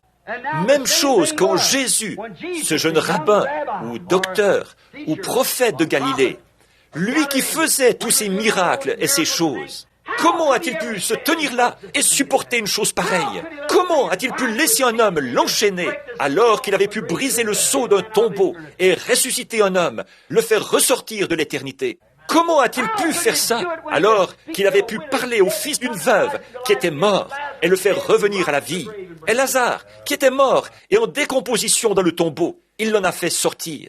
Comment a-t-il pu se tenir là et dire « Je suis la résurrection à la vie. Celui qui croit en moi vivra, quand même il serait mort. Quiconque vit et croit en moi ne mourra jamais. » Et se tenir là, lié avec des chaînes, des crachats sur le visage, sans ouvrir la bouche. Les disciples, il a perdu son ministère. Oui, c'est comme ça que ça se passe. Oh Dieu, ce pauvre monde. Même son Église, les 12, pour qui il avait eu tant d'affection, à qui il avait tout dit et qu'il l'aimait tant, ils lui ont tourné le dos. Un seul est resté à ses côtés. C'était l'homme Jean. Précisément à l'heure où tout était fichu, où il n'y avait plus d'espoir. Il était là, lié, et on l'a emmené là-bas, on l'a bafoué, on a craché sur lui, on a livré son dos haut, sans savoir que ça accomplissait les Écritures. Eh bien, ne savez-vous pas que les choses qui se passent aujourd'hui accomplissent les Écritures exactement à la lettre? Pourquoi les gens laissent-ils, disent-ils ces choses? Pourquoi ce tumulte parmi les dénominations? Pourquoi agissent-elles comme ça? Il est écrit dans les Écritures qu'elles le feront. Elles s'avancent directement là-bas et elles le font elles-mêmes, aveuglément, sans se rendre compte de ce qu'elles font. Pensez-vous que Judas savait qu'il remplissait le rôle de Judas? Pensez-vous que Pharaon savait qu'il remplissait ce rôle-là, alors que Dieu l'avait suscité dans ce but? Pensez-vous qu'Ésaü aurait fait les choses qu'il a faites? Bien sûr que non. Il est dit, ils ont des yeux et ne voient pas, des oreilles et n'entendent pas. Mais observez l'Écriture, elle suit son cours, tout simplement. Voyez, nous sommes au temps de la fin. Il doit en être ainsi. Donc, son Église l'avait abandonné. Tous les hommes et tous les éléments de la nature l'avaient abandonné. Vous parlez de quelqu'un qui a été abandonné? Eh bien, l'abandon que Paul a connu, ce n'était rien à côté de l'abandon que lui avait connu. Même la création qu'il avait créée l'abandonnait. La lune, les étoiles, le soleil et tout le reste se sont éteints. Les hommes, Dieu, la nature et tout le reste l'ont abandonné. Il n'y avait plus rien. Il est mort seul. A-t-il perdu son ministère? Il était en train d'accomplir son ministère, pas de le perdre. Ça va avec. C'est précisément ce qui arrive. Ça va avec, forcément. Donc, tout l'avait abandonné. Mais c'est à ce moment-là que Dieu est entré en scène. En effet, tout homme qui connaît la parole s'en tiendra à la parole, en sachant que la parole est Dieu. Voyez? Et la parole doit suivre son cours. La parole infaillible doit suivre son cours. Elle doit le faire, puisque la parole est Dieu. Et si elle a produit son effet sur d'autres tout au long de l'âge, elle produira le même effet maintenant, puisqu'elle est Dieu. Ne l'oubliez jamais. En effet, Jésus savait, lui qui était la plénitude de la parole, qu'il n'était pas qu'un prophète, qu'il était Dieu lui-même. Il était la parole. C'est pour ça qu'il n'y a pas que l'homme qui l'a abandonné, mais la nature aussi l'a abandonné. La création entière l'a abandonné. Tout, les étoiles, la lune. Il n'y avait pas de lumière quand il est mort. Tout l'a abandonné, voyez-vous, parce qu'il était le créateur de toutes choses. Il était dans le monde, et le monde a été fait par lui, et le monde ne l'a point connu. Voyez, il était le créateur de toutes choses. Toutes choses. Or, dans notre cas à nous, la seule chose, c'est que nous ne créons pas, mais nous cherchons à convertir. Et alors, ceux que nous cherchons à convertir, c'est eux qui nous abandonnent et qui s'en vont. Voyez, quand vient le temps où la parole va démontrer réellement ce qu'il en est, il doit en être ainsi. Alors, souvenez-vous-en, c'est à ce moment-là que Dieu entre en scène. De même, dans la vie de notre Seigneur Jésus, les œuvres puissantes qu'il a faites pendant la première année et demie de sa vie. Oh, quel homme puissant il était! Il n'y a jamais eu quelqu'un comme lui sur la terre. Il n'y en a jamais eu depuis. Il n'y en aura jamais plus. Mais qu'est-il arrivé? Il a été plus bafoué que n'importe qui, que tous les autres mis ensemble. Bafoué par la nature, bafoué par la création, bafoué par tout, parce que tout était dans un état perverti. Voilà pourquoi le cœur des hommes bafoue le véritable serviteur de Dieu. C'est parce que c'est un cœur perverti. La nature est pervertie.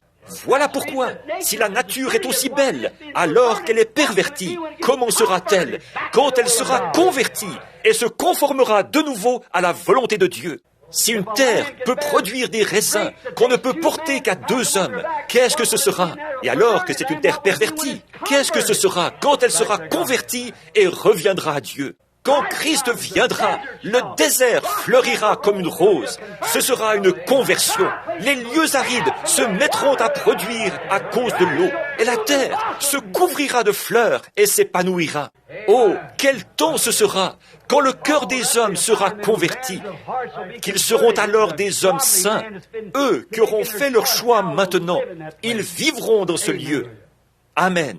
En cette heure sombre, alors que les rochers se fondaient et que les cieux s'assombrissaient, a dit le poète, mon sauveur courba la tête et mourut. Le voile déchiré révéla le chemin vers les joies du ciel et le jour sans fin. Il fallait qu'il le fasse afin de nous frayer un chemin. C'est vrai. Mais qu'est-ce que Dieu a fait? Il a été fidèle à la parole et il a embrassé la croix. Mais était-ce la fin de son ministère? Son ministère était-il fini? Dieu l'a couronné avec la plus belle couronne qui soit. Il l'a couronné le matin de Pâques, à la résurrection. Il a couronné le ministère de notre Seigneur Jésus. Il est ressuscité des morts. Et il vit à jamais. Il n'était pas un homme fini, parce que tous l'avaient abandonné. Il a été couronné. Oui, monsieur. Oui, monsieur. Il a été couronné, parce qu'il avait été abandonné. Et il devait le faire au moment où il a ressuscité des morts. Même chose pour Élie. Nous avons parlé de lui il y a quelques instants. Élie, ce pauvre vieux prophète brisé, couché là dans le désert, qui devait se nourrir de ce que les oiseaux lui apportaient. Son petit corps maigre, rabougri, tout bruni, une petite cruche d'huile pendue à son côté, sa barbe en éventail, sa tête probablement chauve et brûlée par le soleil, en train de marcher péniblement, appuyé sur un bâton, comme ceci. Mais là au fond, sous ce vieux cœur, battait l'Esprit de Dieu. Quand Dieu a vu son vieux serviteur fatigué arriver au bout de la route, que tous l'abandonnaient et tout le reste, l'a-t-il laissé tomber? Il a fait descendre un char qui a emporté son serviteur fatigué. Tu n'as même pas besoin de monter à pied comme Enoch l'a fait. Je vais simplement t'emporter à la maison sur un char. C'est vrai. Il a couronné son ministère en le transportant à la maison sur un char. Ce n'est pas si mal, vous savez. Oui. Oui, il n'a pas eu besoin de marcher jusqu'à la maison. Il a simplement envoyé un char et l'a emmené parce qu'il était fatigué. J'aime ça. Amen. Ce pauvre vieux serviteur fatigué, il l'a pris et l'a emmené à la maison. C'est au moment où Daniel a été si loyal envers Dieu, où il est entré dans... Ils ont dit, cet homme, vous savez, dans le temps, c'était un grand personnage, ici, dans ce royaume. Il a dit toutes sortes de choses. Il a fait venir les devins et il leur a appris des choses. Les Mèdes et les Perses, ce qu'il avait fait là. Mais sous le règne de Darius, c'est Daniel qui est resté fidèle à Dieu. C'est Daniel qui s'en est tenu à la parole de Dieu et qui a refusé de se mêler à autre chose. Il a dit, eh bien, son ministère est fini, parce que j'ai vu dans le journal local que dans quelques jours, on va le jeter dans la fosse aux lions. Aller en prison fédérale ou quelque chose comme ça, vous voyez. Mais nous allons le jeter dans la fosse aux lions. Mais qu'est-ce que Dieu a fait? Dieu a scellé son ministère en changeant le cœur du roi, si bien que Darius a annoncé aux hommes de toute langue, au peuple du monde entier, que tout homme devait craindre le Dieu de Daniel, parce qu'il était un Dieu qui pouvait délivrer. Amen. Donc, vous voyez, c'est au moment où les hommes abandonnent ces hommes, les serviteurs de Dieu, qui restent fidèles à la parole, que Dieu scelle leur ministère par un temps de couronnement. Oui, il y a eu les jeunes Hébreux qui, sous le règne de Nebuchadnezzar, ont refusé de se prosterner devant la statue. Ils sont restés fidèles à Dieu, parce que la parole de Dieu disait « Ne vous prosternez devant aucune statue pour l'adorer ». Ils sont restés fidèles à la parole. Et c'était dans le journal local, dans les informations, avec tous les détails, diffusés à la manière de l'époque. Ils avaient leur manière de diffuser les nouvelles. Pas dans un journal local, bien sûr que non. Je dis ça juste pour vous donner une idée. Mais il était dit là-dedans qu'on allait les brûler dans la fournaise ardente, chauffer 7 fois plus. Les jours précédents, ils avaient jeté dans la fournaise tout ce qu'il fallait pour la chauffer tellement qu'elle serait 7 fois plus chaude, surchauffée 7 fois.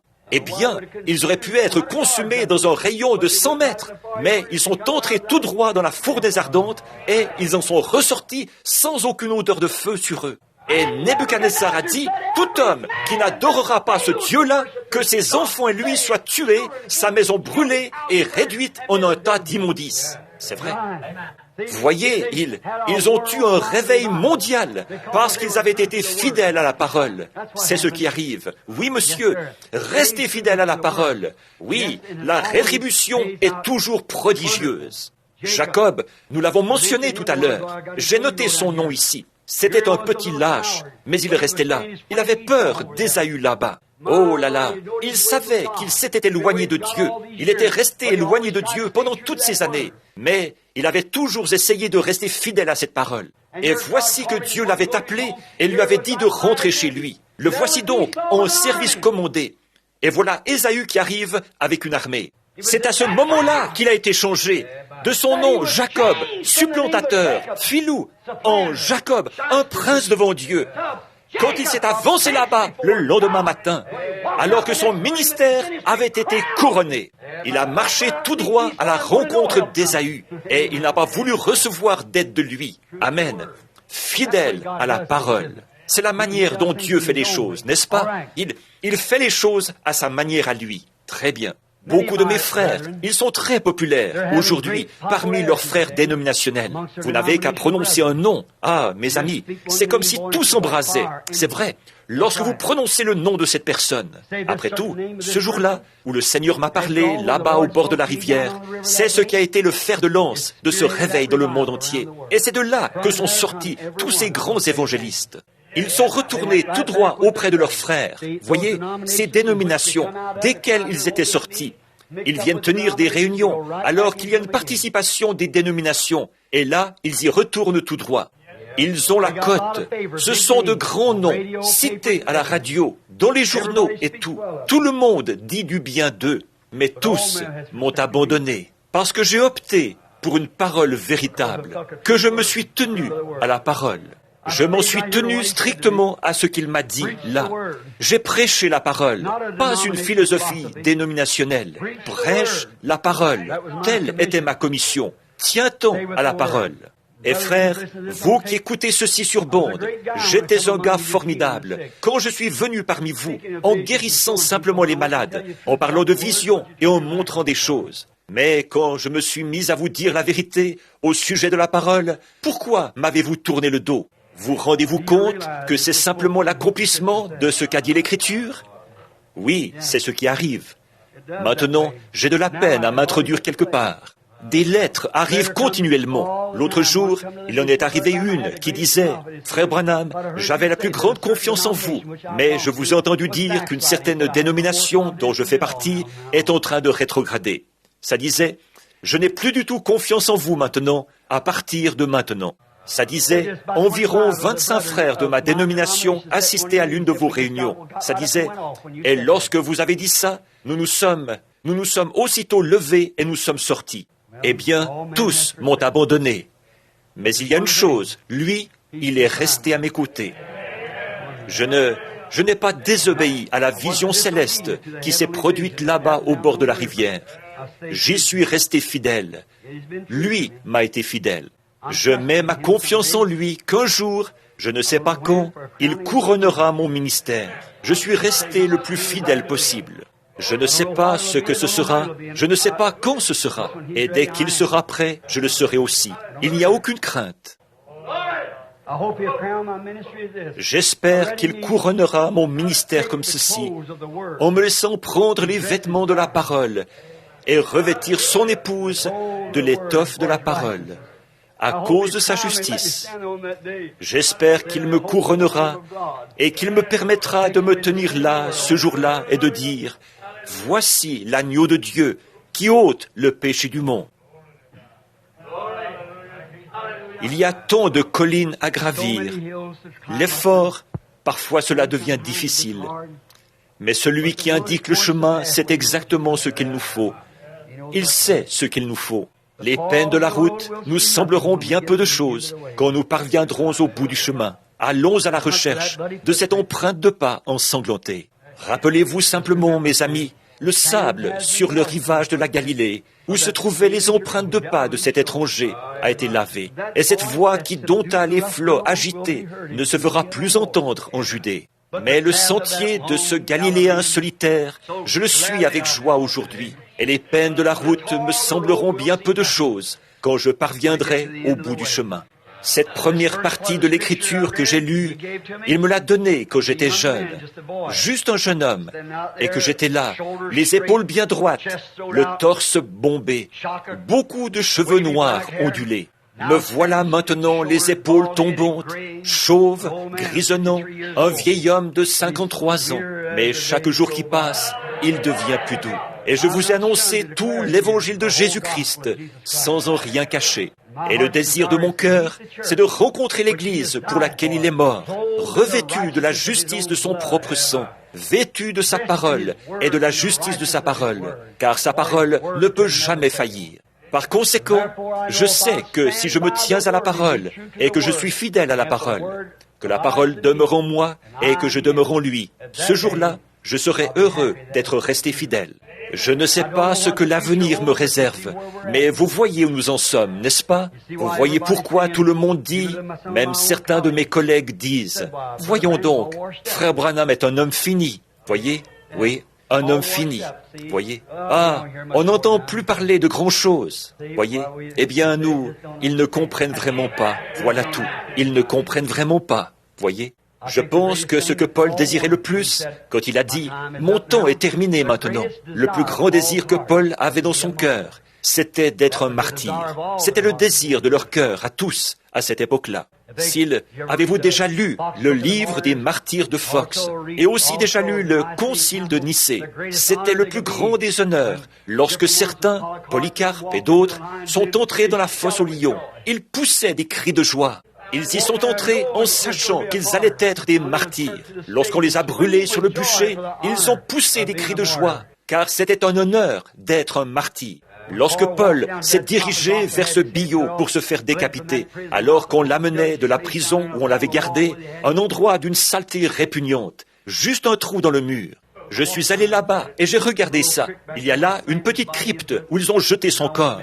Et maintenant, ils veulent faire de lui un saint ou quelque chose comme ça. Ce même groupe de gens. Il est descendu là et il a dit, « Ô mort, où est ton aiguillon? Tombe! Où est ta victoire? Mais grâce soit rendue à Dieu, qui nous donne la victoire par le Seigneur Jésus-Christ. J'ai combattu le bon combat. J'ai achevé la course. J'ai gardé la foi. Une couronne m'est réservée, non seulement à moi, mais encore à tous ceux qui auront aimé son apparition. » Nous sommes arrivés là, maintenant au verset 6. Jusqu'à 18, je ne sais pas ce que ça signifiera pour moi, mais je ne fais que vous citer ce que ça a signifié pour d'autres. Et je vais continuer à rester fidèle à la parole jusqu'à ce qu'il ait terminé. Voilà où en est le ministère aujourd'hui. Je ne suis pas un homme fini. J'espère simplement avoir été lavé, amené là. C'est ça. Maintenant, inclinons la tête pendant que nous prions. Ce soir, il y a une petite corde qui descend du trône, appelée la corde de sécurité. Alors que je prie, j'espère qu'elle passera près de chaque personne non convertie qui est ici. Ne voulez-vous pas tendre le bras et la saisir, amis pécheurs? Vous dites, frère Branham, vous avez dit que vous vous faisiez vieux. Et j'imagine que c'est pour cette raison que vous... Non, frère, sœur, quand je n'étais qu'un jeune garçon, je croyais ceci. J'ai donné ma vie pour cela. Mon seul regret, c'est de n'avoir qu'une vie à donner. Si j'avais 10 000 vies, je voudrais les donner toutes pour cela. Oui. Ne voulez-vous pas saisir cette corde alors que, ce soir, elle passe près de vous? Vous dites, « Frère Branham, je ne suis pas digne de la saisir. » Mon enfant, je sais que vous ne l'êtes pas, mais allez donc faire quelque chose qui vous rendra digne, et dites-moi ce que vous aurez fait, car moi aussi, je voudrais le faire. Vous ne pouvez absolument rien faire pour devenir digne. Vous êtes indigne de naissance. Il n'y a qu'une chose que vous puissiez faire, c'est de saisir le moyen qui a été préparé pour vous. Vous êtes en train de vous noyer. Ne vous noyez pas là-dedans. Dieu a jeté la corde de sécurité. Tendons le bras et saisissons-la ce soir. Père Céleste, je me souviens, ici même, à cette même chaire, à ce même endroit, j'ai parlé ce matin-là, où j'ai consacré l'Église, ici, sur ce terrain, et cette pierre angulaire est posée là, contenant toujours la page de la Bible où j'avais écrit ça. J'avais dit, Seigneur Jésus, par ta grâce, je resterai fidèle à la parole. Et maintenant, je vois que cela a produit exactement la même chose qu'à d'autres époques. Et me voici de nouveau dans ce tabernacle ce soir, après avoir voyagé de par le monde. Et cette petite pierre angulaire est toujours là, avec cette feuille de papier à l'intérieur. Sonde-moi, Seigneur Dieu, j'ai fait beaucoup d'erreurs. J'ai mal agi, Seigneur. De nombreuses fois, j'ai manqué à mes engagements envers toi, comme je viens de témoigner d'un manquement il y a quelques instants. Oh Dieu, aussi vite que je le fais, je veux recevoir le pardon. Dans mon cœur, je t'aime. Et je sais que récemment, tu m'as montré ce lieu où nous allons. Maintenant, je ne sais pas quand tu en auras terminé avec moi. Seigneur, je suis ici ce soir, par ta grâce, et je ne sais pas quand tu auras terminé, mais je sais qu'il faudra en arriver là. Mais quand ce moment arrivera, je ne veux pas être un lâche. Je veux me tenir debout, comme l'ont fait les autres. Mais, ô Dieu, si je dois sceller mon témoignage par ma propre vie, ou quelle que soit la chose qui doit arriver, Seigneur, alors couronne-le. Ne me couronne pas, moi. Couronne le ministère que j'ai prêché, Seigneur. C'est ta parole. Et je sais que cette parole est plus que capable de me ressusciter à la résurrection. Et je n'ai pas honte de la parole que j'ai prêchée, parce qu'elle est la puissance de Dieu pour le salut de tous ceux qui croient. Je te remercie pour la petite Église qui est toujours debout aujourd'hui. Lorsque j'ai pris cette position-là pour la parole, les prophètes ont prophétisé et ont dit, dans 6 mois, ce sera devenu un garage. 30 ans ont passé. Elle est plus en feu aujourd'hui qu'elle ne l'a été depuis des années. Sur ce roc, je bâtirai mon Église. Nous te remercions pour notre pasteur. Nous te remercions pour les diacres, les administrateurs. Nous avons tous un petit rôle à remplir, Seigneur, et nous voulons le remplir avec loyauté. Nous voulons le remplir correctement. Il y a peut-être des gens ici qui aimeraient se joindre à nous ce soir, Seigneur. Et le moyen pour eux de le faire, c'est simplement de saisir cette petite corde de sécurité et de se mettre à tirer, de la passer autour de leur poignet, de l'attacher autour de leur cœur et de dire, maintenant, Seigneur, tire, soulève-moi, et ils sortiront et brilleront comme l'or. Accorde-le, Seigneur. Nous attendons ce moment-là.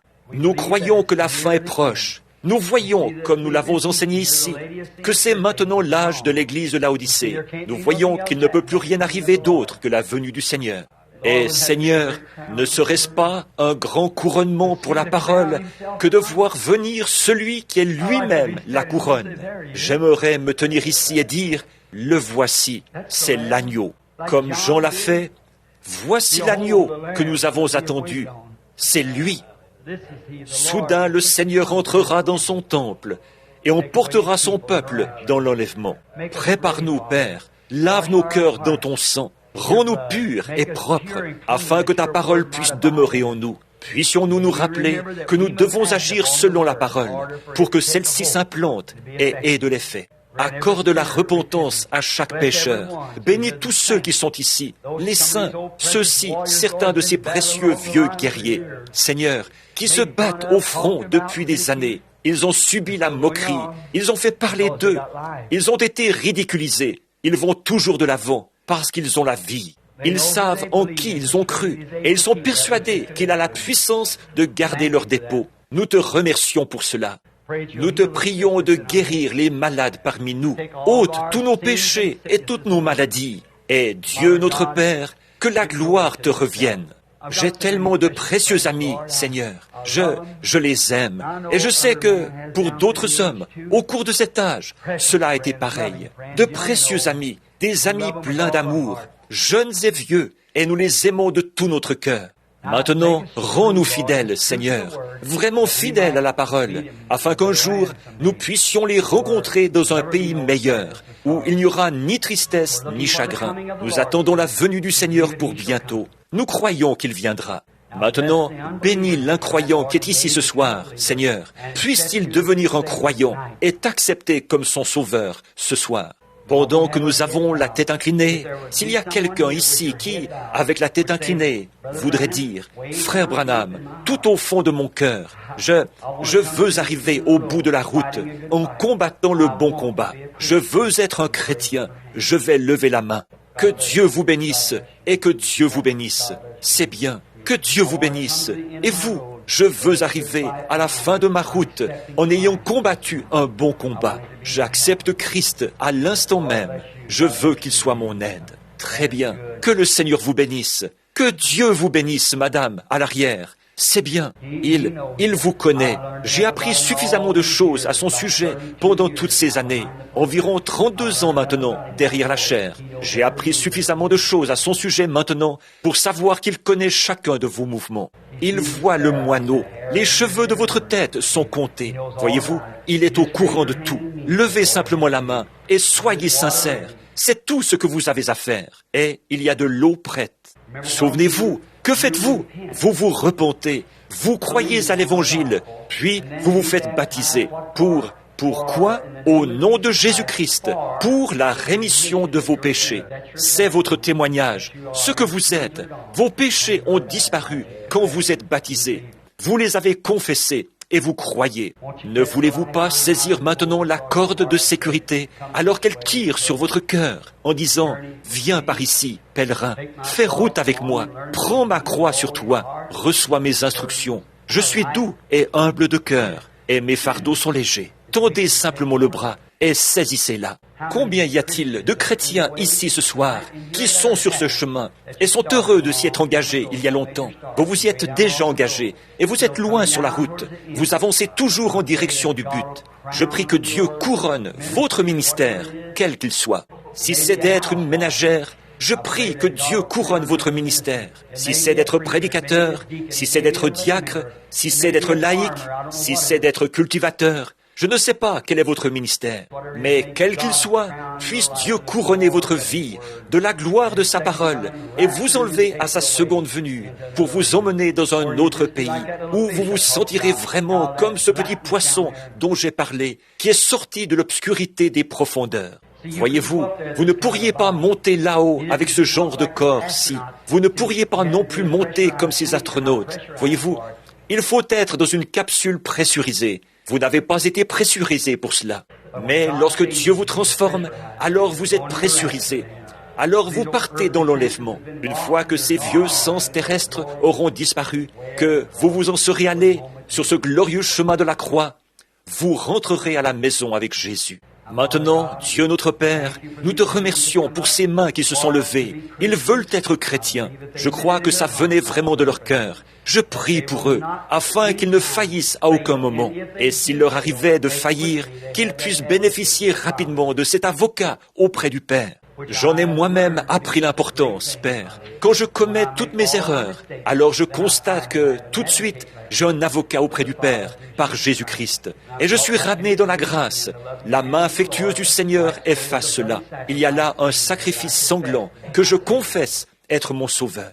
Tous ceux qui sont malades et dont le besoin, je te prie de subvenir à leurs besoins et de guérir toutes les maladies, Seigneur. De même pour ceux qui sont assis ici en ce moment, sous cette glorieuse onction du Saint-Esprit que nous sentons se déverser avec tant de douceur sur nos âmes. Dieu notre Père, tu sais à quoi je pensais l'autre jour en revenant du Canada. Je pensais, oh combien j'aimerais me retrouver dans un réveil à l'ancienne mode, avec les saints de Dieu qui chantent et la puissance de Dieu qui descend. Oh combien mon cœur languit après cela, Seigneur. Puisse un tel réveil éclater dans ce tabernacle. Oh, que la puissance de Dieu se déverse en des fleuves de grâce et pénètre dans chaque cœur. Je te remercie pour ce petit endroit, Seigneur. Nous n'aurions pas pu le garder ainsi. C'est ta grâce qui l'a maintenu spirituel. Et maintenant, je crois, Seigneur, que le petit endroit le plus spirituel du pays que je connaisse, c'est ici même, à l'angle de la 8e rue et de la rue Penn. Combien je t'en remercie, Seigneur. Je vais dans les églises, je les vois devenir froides et indifférentes. Les femmes tellement effrontées qu'elles ne rougissent même plus. Pas un amen, pas une larme sur la joue, rien, pas de salut, rien. On devient membre de l'église et on récite son credo, c'est tout.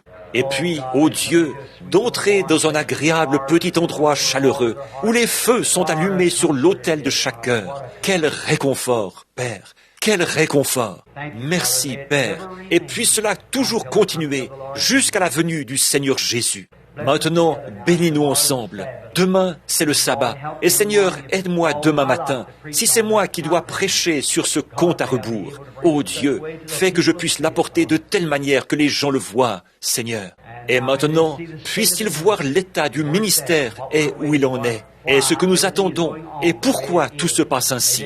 Puisse-t-il continuer à lire à partir du verset 5, et alors réaliser où nous en sommes. Et maintenant, Père, je te prie de nous bénir et de donner un bon repos à nos corps et de nous ramener demain. Bénis tous ces gens qui sont debout le long des murs, s'appuyant tantôt sur un pied, tantôt sur l'autre. Ces femmes, ces hommes qui sont restés dehors sous la pluie, près des fenêtres et assis dans leur voiture et là tout autour. Je te prie de les bénir, Seigneur. Puissent-ils rentrer chez eux avec la grâce de Dieu dans leur cœur. Je fais cette prière au nom de Jésus. Amen. Comprenez-vous maintenant? Lisez dans 2 Timothée 2, 4. 2 Timothée 4 à partir du verset 5 jusqu'à la fin, avant d'aller au lit ce soir, si vous le pouvez, et vous verrez où nous en sommes. Pourquoi ces hommes l'ont-ils abandonné? Pourquoi ne sont-ils pas venus? Et maintenant, comparez simplement ce ministère-là avec ce que nous traversons aujourd'hui. Comparez par l'enseignement de Saint Paul. Souvenez-vous, dans ce petit événement céleste que j'ai vu, j'ai dit, eh bien, est-ce que Paul devra comparaître avec les siens? Ils ont dit, oui. J'ai dit, j'ai prêché la même parole que lui. Je m'en suis tenu strictement au même évangile. Et des millions de personnes ont levé les mains en l'air en disant, nous nous reposons là-dessus. Que le Seigneur vous bénisse. L'aimez-vous?